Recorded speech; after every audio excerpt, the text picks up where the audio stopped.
నేటి ధ్యానాంశము స్వస్థపరగోరుచున్నావా. యోహాను సువార్త 5వ అధ్యాయము 5వ వచనం నుంచి 17వ వచనం వరకు మనము చూసినట్లయితే యేసుక్రీస్తు ప్రభువారు 38 సంవత్సరాలు కలిగిన ఒక వ్యాధిగ్రస్తుని చూసి నువ్వు స్వస్థపరగోరుచున్నావా అంటున్నాడు. దీనిలో మనము ఒక 5 విషయాలని ధ్యానించుకుందాము.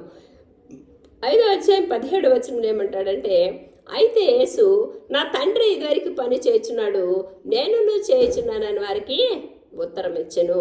కాబట్టి ఇక్కడ వ్యాధి నుంచి బాధల నుంచి ఏ విధంగా విడిపించారో, దేవాతి దేవుడు ఏ విధంగా పాత నిబంధన గ్రంథంలో విడిపించాడో, యేసుక్రీస్తు ప్రభువారు ఈ లోకంలో ఏ విధంగా విడిపించాడో అని ఆ రెండింటిని గురించి ఇక్కడ యోహాను సువార్తలో వ్రాసించి ఉన్నారు. కాబట్టి ఇక్కడ 5వ అధ్యాయం 5వ వచనంలో చూసినట్లయితే అక్కడ 38 ఏండ్ల నుంచి వ్యాధి కలిగిన ఒక మనుషుడు ఉండెను. యేసు వాడు పడిండేట చూచి వాడు బహుకాలం నుంచి ఆ స్థితిలో ఉన్నాడని ఎరిగి నీవు స్వస్థ పొందగోరుచున్నావా అంటున్నారు. కాబట్టి ఇక్కడ మొదటిగా మనం తెలుసుకోవాల్సింది ఏంటంటే, మన స్థితిని ఎరిగి మనల్ని విడిపించగలిగిన సర్వశక్తిమంతుడు. ఎందుకంటే ఇక్కడ పాత నిబంధన గ్రంథంలో కూడా యేసయ్య జ్ఞాపకం చేస్తున్నాడు. ఎందుకంటే 38 సంవత్సరాలు వ్యాధిగస్తున్నాడంటే పాత నిబంధన గ్రంథంలో ఈ నిర్గమకాండము 33వ అధ్యాయము 7వ వచనంలో కూడా ఏమని వ్రాయబడి ఉంటుంది అంటే, అక్కడ ఏమంటున్నాడంటే, దేవాతి దేవుడైన యెహోవా ఇట్లా నేను ఐగుప్తులో ఉన్న నా ప్రజల బాధ నిశ్చయముగా చూచి తిని పనులలో తమను కష్టపెట్టు వారిని పెట్టిన మొర వింటిని, వారి దుఃఖం నాకు తెలిసే ఉన్నది. అందుకని ఇక్కడ ఏమంటున్నాడంటే, మోషే నువ్వు లేచి వాళ్ళని ఐగుప్తు నుంచి విడిపించు.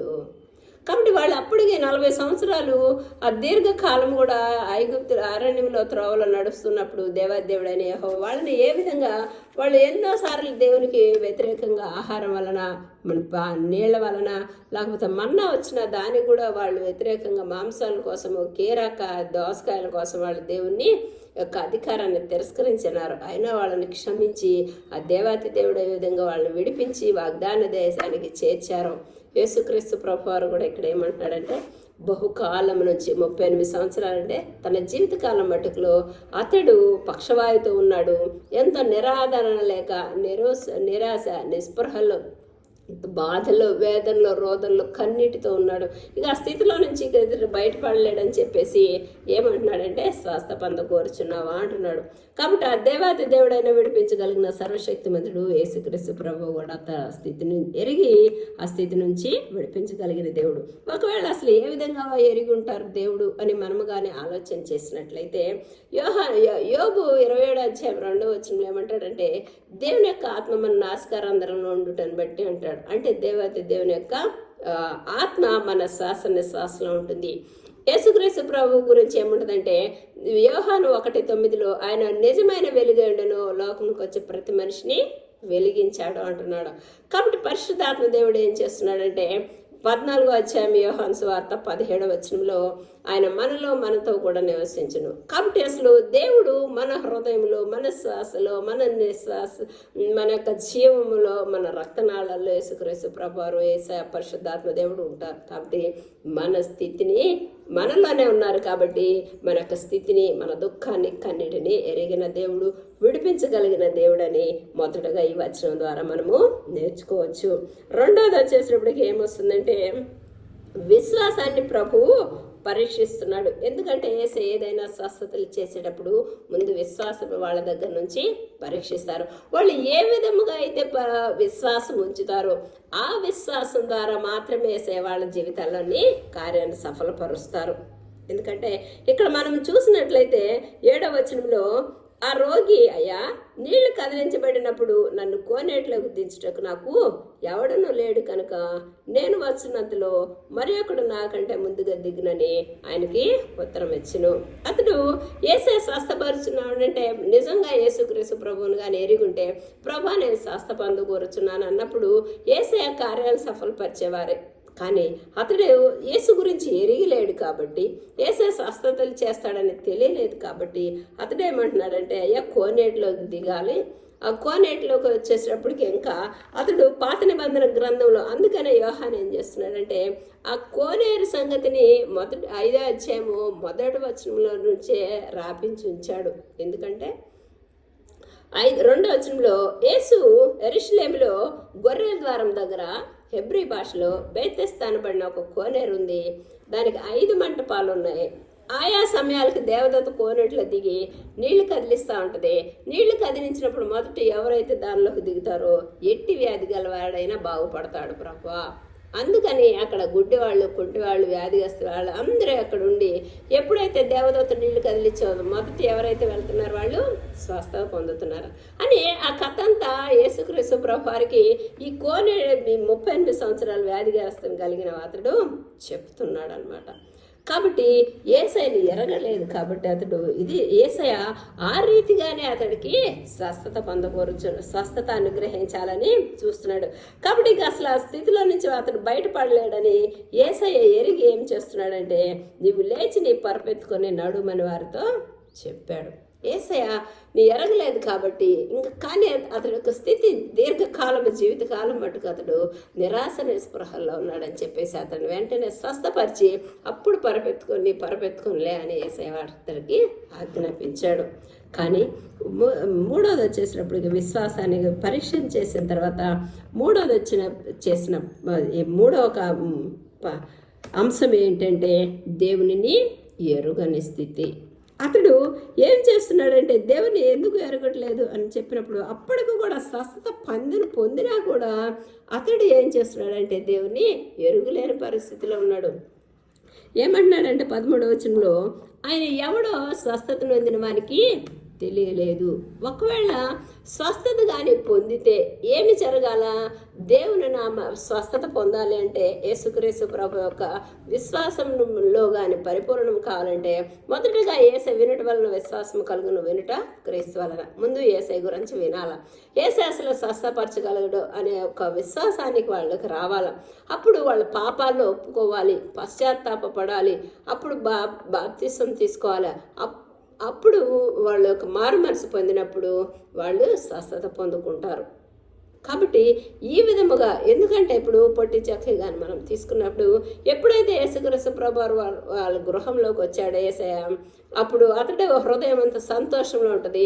తను పశ్చాత్తాపడుతున్నాడు. ప్రభా ఇదిగో అన్యాయంగా నేను ఎవరి దగ్గర తీసుకున్నానో అంటున్నాడు. ఇంకా అతడి యొక్క మారు మనసు ఏంటంటే, ప్రభా నేను ఎవరి దగ్గర తీసుకున్నానో వాళ్ళకి మళ్ళీ 4 అంతలు ఇచ్చేస్తాను ప్రభా అంటున్నాడు. ఇక అసలు అతడి యొక్క పరిపక్వమైన స్థితి ఏంటంటే, ప్రభా నా ఆస్తిలో కొంత పేదలకు కూడా ఇస్తాను. కాబట్టి అలాంటి ఎప్పుడైతే పరిపూర్ణమైన స్థితిలోకి యేసయ్యని ఎరిగి స్థితిలోకి వెళుతూ ఉంటామో అప్పుడు రక్షణ నిత్యజీవం అతడు పొందుకున్నాడు. కాబట్టి అలా క్రియలన్నీ కానీ ఒక క్రమ పద్ధతిలో జరుగుతున్నప్పుడు రక్షణ నిత్యజీవంలోకి వెళుతుంది. అయితే ఇతడు ఏం చేస్తున్నాడంటే యేసయ్యని ఎరగలేదు కాబట్టి పాపము లేదు, పశ్చాత్తాపము లేదు, నిరీక్షణ లేదు, రక్షణ లేదు, అతడికి నిత్య జీవం లేదు. ఎందుకని మనం ఇక్కడ యేసయ్యని ఎరగకపోతే ఆ స్థితి ఎలా ఉంటుందంటే, యేసయ్య ఇక్కడ 15వ వచనంలో చూసినప్పుడు వాడు వెళ్ళి తను స్వస్థపరిచిన వాడు యేసు అని యూదులకు చెప్పెను. ఎవరికి చెప్తున్నాడు? అసలు ఎవరికి చెప్పాలి అంటే అసలు ఇక్కడ అతడు ఎక్కడున్నాడు అంటే తర్వాత యేసు దేవాలయంలో వారిని చూసి ఇదిగో స్వస్థత నొందినది మరి ఎక్కువ కీడు నీకు కలగకున్నట్లు ఇకను పాపము చేయకమని చెప్పగా, ఎందుకంటే అతడు దేవాలయంకి వెళ్ళి ఇదిగో నన్ను స్వస్థపరిచాడు బాబు దీర్ఘకాలంలో ఉండాలని ఒక మాటగానే అతడు దేవుని నామాన్ని మహిమపరిచినట్లయితే అక్కడ యేసయ్య నామానికి మహిమ కలిగేది, తన పాపం నుంచి విడుదల పొందేవాడు, అతడికి రక్షణ నిత్యజీవం వచ్చేది. కానీ అతడు ఏంటంటే దేవుని నామాన్ని మహిమపరచలేదు. ఏం చేయాలా? వెళ్ళి దేవుని నామానికి కృతజ్ఞతాస్తుతులు చెల్లించకుండా అతడు యూదులకి వెళ్ళి యేసయ్య ఎవరు అని యూదులకి చెప్తున్నాడు. కాబట్టి అతడికి రావాల్సిన ఇంకా ఏమంటున్నాడంటే మరి ఎక్కువ కీడు కలగకుండా పాపం చేయబోకుంటున్నాడు. నిజంగా దేవుని దగ్గర నుంచి కానీ ఒక కార్యాలు కానీ మనం పొందుకున్న తర్వాత నిజంగా కానీ దేవుని నామని మహిమపరచకపోతే నిజంగా అసలు కీడు కలిగిద్దా అంటే నిజంగానే కీడు జరుగుతుంది.